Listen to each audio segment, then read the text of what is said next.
rendimentos. Outra classificação que vocês conhecem muito bem são os impostos fiscais e extrafiscais. Nós já falamos dessa classificação algumas vezes. Imposto fiscal é aquele que tem como objeto preponderante a arrecadação. E o extrafiscal tem como função preponderante induzir a um comportamento. Lembra disso que a gente falou? Todo mundo lembra? Então, por exemplo, o imposto de renda. O que se deseja com o imposto de renda? Preponderantemente arrecadar. O ICMS também, arrecadar recursos. Agora, o imposto de importação, o imposto de exportação, o IPI, o IOF, o ITR, são impostos que preponderantemente se almeja induzir a um comportamento. Muitas vezes é desejável que não se arrecade ele. Tá? Por exemplo, o imposto de exportação. Vamos supor que o Brasil esteja com uma crise enorme no abastecimento do trigo. Está faltando trigo no Brasil. E os produtores de trigo brasileiro exportam o trigo para o exterior porque o preço do trigo está excelente. Então, o que acontece? Estão exportando e o mercado interno está desabastecido. O que é possível ser feito? Aumenta o imposto de exportação. Coloca, por exemplo, a alíquota máxima do imposto de exportação é de 150%. Então, passa a ser 150% o imposto de exportação do trigo. Qual o objetivo disso? É fazer com que o produtor interno se sinta estimulado a vender o trigo no mercado interno. Se torna tão caro exportar que ele é induzido a um comportamento de vender no mercado interno e assim superar a crise de abastecimento de trigo no Brasil. Se por um acaso o fisco arrecadar alguma coisa nesse imposto de exportação, é sinal de que o produtor nacional resolveu exportar o trigo, o que era uma coisa indesejável. Então é até melhor não arrecadar. Entendeu? Assim o imposto de importação também. Os carros chineses estão quebrando a indústria nacional. Então aumenta o imposto de importação para desestimular as pessoas a comprarem carros chineses. Certo? O imposto de operações financeiras. O brasileiro está se endividando demais. Isso pode gerar um grave problema. Então, aumenta o IOF de operações de crédito para que diminua o endividamento da população. O IPI. Poxa, está a maior moda os cigarros eletrônicos. Aumenta o IPI dos cigarros eletrônicos bastante para desestimular o consumo disso. Entenderam? ITR, Imposto Territorial Rural. Esse é uma extrafiscalidade relacionada a induzir que as pessoas produzem suas atividades, suas propriedades rurais. Então, aquela propriedade rural que é bastante produtiva, ela paga uma merreca de ITR. Aquela que é muito improdutiva e é grande, é um latifúndio improdutivo, pode pagar 20% de ITR por ano, 20% do valor da propriedade por ano. É bem para desestimular a propriedade produtiva. Certo? Lembra que eu falei um dos critérios do não confisco? Que os tributos sobre a propriedade devem ser módicos? Lembra que a gente falou disso? Um dos parâmetros do princípio do não confisco? A tributação sobre a propriedade tem que ser módica. Lembra? Um dos 4 parâmetros. Lembra dos 4? Vamos lembrar? Vamos lá. Tributação extrafiscal pode ter alíquotas muito elevadas. Esse é um parâmetro.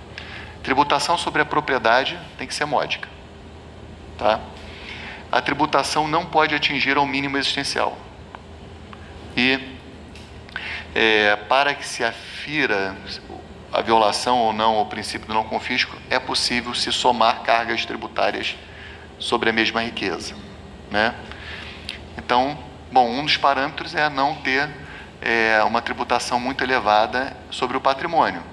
Mas, pô, 20% não é muito elevado? Mas tem um outro parâmetro. A tributação extrafiscal é compatível com alíquotas muito elevadas. Então, se adota esse parâmetro, né? 20% porque o cara tem um latifúndio produtivo. Isso não pode acontecer. Tá? Tudo bem? Outra classificação, gente. Impostos pessoais e impostos reais. Também já falamos um pouco disso quando falamos de capacidade contributiva, lembra? Impostos pessoais e impostos reais.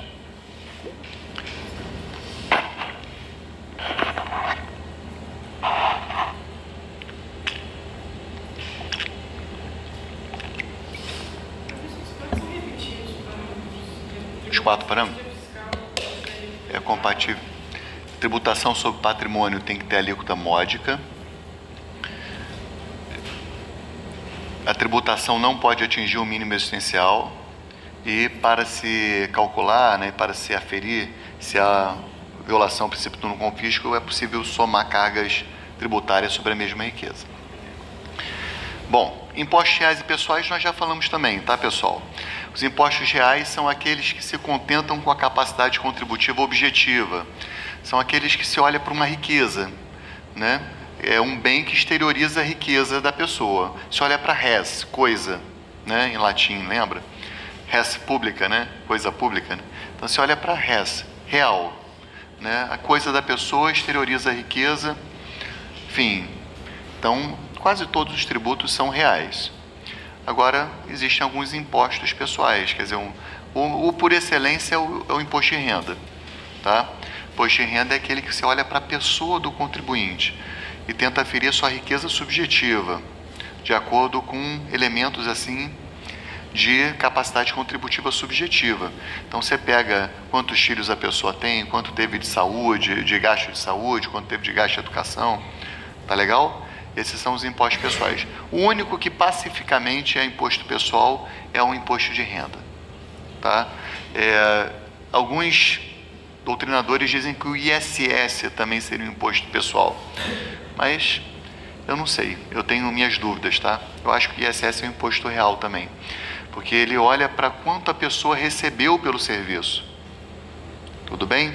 Eu prestei um serviço, fiz um parecer para a Laís e para a Luísa, 10 mil reais que eu cobrei, né? Então, bom, eu tive 10 mil reais pela prestação do serviço. O fisco está preocupado com esses 10 mil reais, foi a riqueza que eu exteriorizei, não com elementos pessoais do prestador. Não interessa quantos filhos eu tenho, se eu gastei isso aí com educação, com saúde. Entenderam? Então eu acho que o ISS é um imposto real. Mas tem gente que diz que é pessoal. Imposto de renda é pacífico, que é pessoal. Tá? Bom, impostos ordinários e extraordinários. Imposto ordinário são todos os impostos que a gente tem em vigor no Brasil atualmente. O único imposto extraordinário que nós temos é o imposto extraordinário de guerra, que é um imposto que depende de uma situação extraordinária para que ele possa ser cobrado. É isso que é um imposto extraordinário. É aquele que depende de uma situação extraordinária, tá? No caso, na vida ordinária, as pessoas adquirem propriedades urbanas, prestam serviços, realizam operações de circulação de mercadoria. Bom, mas se tem uma guerra, aí é um evento extraordinário. Tudo bem? Então, o único imposto extraordinário que nós temos é o imposto extraordinário de guerra, IEG, que é um imposto da União. Agora, existem outros tributos extraordinários. Tributo, gênero. Por exemplo, empréstimo compulsório é um tributo extraordinário. Ele só pode ser cobrado, a gente vai ver ainda hoje, em caso de calamidade pública, né, investimentos públicos urgentes e de caráter nacional, de relevância nacional, tá? Mas a gente está falando só de impostos agora.